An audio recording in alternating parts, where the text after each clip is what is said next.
उत्तर प्रदेश के मुख्यमंत्री योगी आदित्यनाथ की आज पवई विधानसभा में आम सभा थी। आम सभा के दौरान उन्होंने भाजपा प्रत्याशी प्रहलाद लोधी के समर्थन में जनता को संबोधित किया। उन्होंने कहा कि डबल इंजन की सरकार मध्य प्रदेश का विकास करेगी। कांग्रेस की कभी सोच यह रही नहीं है कि वह लोगों का विकास करे, लेकिन मोदी जी के शासन में आने के बाद सबका साथ सबका विकास के साथ आगे काम हो रहा है। उन्होंने कहा जब कांग्रेस की सरकार थी तो सिर्फ मुसलमानों का ही विकास हुआ है। समग्रता को लेकर के चलता है और ये राम राज्य की आधारशिला यही है, यही राम राज्य है। को भेदभाव किसी के साथ नहीं, विकास सबका, लेकिन तुष्टीकरण किसी का नहीं, किसी का नहीं। और इस पर चल रही केंद्र की सरकार प्रधानमंत्री मोदी जी के नेतृत्व में वैश्विक स्तर पर भारत का सम्मान बढ़ा रही है। भारत के नौजवानों के सामने दुनिया के पास जाते हैं, आज पहचान का संकट नहीं है। भारत की सीमाएं सुरक्षित है। अब दुश्मन देश भी भारत की तरफ टेढ़ी निगाहों से नहीं देख सकता। सबको मालूम है कि टेढ़ी निगाहों से दिखाई देखेंगे तो उनकी आंखें निकालने में भी बहुत देर नहीं लगेगी। फिर भाइयों बहनों, एक नए भारत का दर्शन हम कर रहे हैं मोदी जी के नेतृत्व में, और केंद्र की योजनाओं को और राज्य के साथ जोड़ करके उसका लाभ मध्य प्रदेश के प्रत्येक नागरिक को मिल सके, यह कार्य श्री शिवराज सिंह चौहान जी के नेतृत्व में भारतीय जनता पार्टी ने प्रभावी ढंग से मध्य प्रदेश के अंदर करके दिखा दिया। भाइयों बहनों,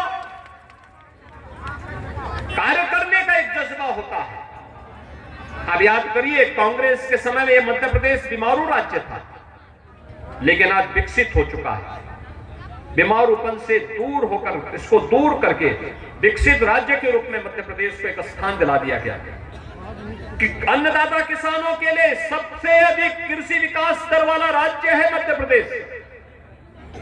नए उद्योग लग रहे हैं, इंफ्रास्ट्रक्चर के अच्छे हाईवे बन रहे हैं, अच्छी सड़कें बन रही हैं, डैम बन रहे हैं, और यही नहीं, IIT, medical college, AIIMS, IIM जैसी संस्थाओं की एक श्रृंखला खड़ी होकर के मध्य प्रदेश के युवाओं के लिए रोजगार सृजन की भी नई संभावनाओं को आगे बढ़ाया जा रहा है। ये वेलफेयर स्टेट की परिकल्पना को साकार करना ही राम राज्य के उदाहरण है। एक और विकास की बड़ी बड़ी परियोजनाएं, गरीब कल्याणकारी योजनाएं प्रभावी ढंग से बिना भेदभाव के हर तबके के लिए पहुंचाने का कार्य हो रहा है। दूसरी ओर सुरक्षा का एक बेहतर वातावरण। कांग्रेस के समय में पर्व और त्योहार नहीं मना पाते थे, कर्फ्यू लग जाता था। कोई होली, दीपावली कुछ भी आई, पता लगा कर्फ्यू। हमारे लिए पर्व और त्योहार उनके समय में भय और दहशत के माहौल के जैसे बन गए थे, लेकिन आज कर्फ्यू नहीं लगता है। आज तो शानदार तरीके से उत्साह के साथ अपने पर्व और त्योहारों को हम आयोजित करके एक दूसरे को बधाई देते हैं।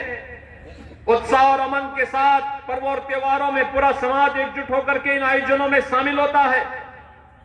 सरकार बदलने से, अच्छे नेतृत्व आने से कितना परिवर्तन हो सकता है, ये भारतीय जनता पार्टी की डबल इंजन सरकार ने मध्य प्रदेश के अंदर करके दिखाई है। और इसलिए भाइयों बहनों, आज मैं आपके पास आया हूं कि आपकी आस्था को सम्मान भी भारतीय जनता पार्टी की डबल इंजन सरकार ही देगी। आप आइए, देखिए, मोदी जी के आने के बाद काशी में काशी विश्वनाथ धाम बन रहा है, बन चुका है। पहले 5 लोग एक साथ बाबा का दर्शन करने नहीं जा पाते थे। आज भाइयों बहनों 50,000 लोग भी एकजुट होकर के चले जाए तब भी जगह की कमी नहीं होगी। ये परिवर्तन है। केदारपुरी कांग्रेस के समय पूरी तरह तबाह हो गई थी, प्राकृतिक आपदा की चपेट में आ गई थी। आज भगवान केदारनाथ का दर्शन करने के लिए उत्तराखंड में आप जाएंगे, केदारपुरी का पुनरुद्धार का काम प्रधानमंत्री मोदी जी ने वहां करवा दिया। महाकाल में महालोक का दर्शन होता है। और 500 वर्षों का इंतजार समाप्त करके अयोध्या में श्री राम जन्मभूमि में भव्य राम मंदिर का निर्माण कार्य हो रहा है। क्या ये काम कांग्रेस कर पाती? क्या कांग्रेस सुरक्षा दे पाती? क्या कांग्रेस राम मंदिर का निर्माण कर पाती? क्या कांग्रेस बाबा विश्वनाथ धाम का निर्माण कर पाती? और क्या कांग्रेस भाइयों बहनों महाकाल के महालोक की अनुभूति कांग्रेस करा पाती? क्या जब कांग्रेस न गरीबों का कल्याण कर सकती है, न विकास का कार्य ही ला सकती है, न आपकी आस्था का सम्मान ही कर सकती है, तो फिर कांग्रेस जैसे बोझ को ढोने का मतलब ही क्या है? कोई मतलब है क्या? और इसलिए गलती कतई मत करना। भाइयों बहनों, मैं आपका अभिनंदन करता हूं। आपने श्री प्रहलाद लोधी जी के समर्थन में इतनी भारी संख्या में एकत्र हुए हैं।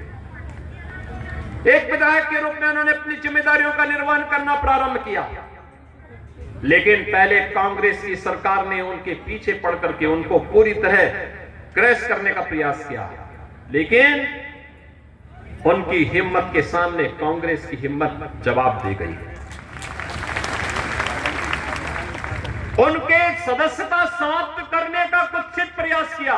मैं धन्यवाद दूंगा न्यायपालिका को कि उन्होंने प्रहलाद लोधी की सदस्यता को फिर से बहाल करने और उसको स्टे करने का काम किया।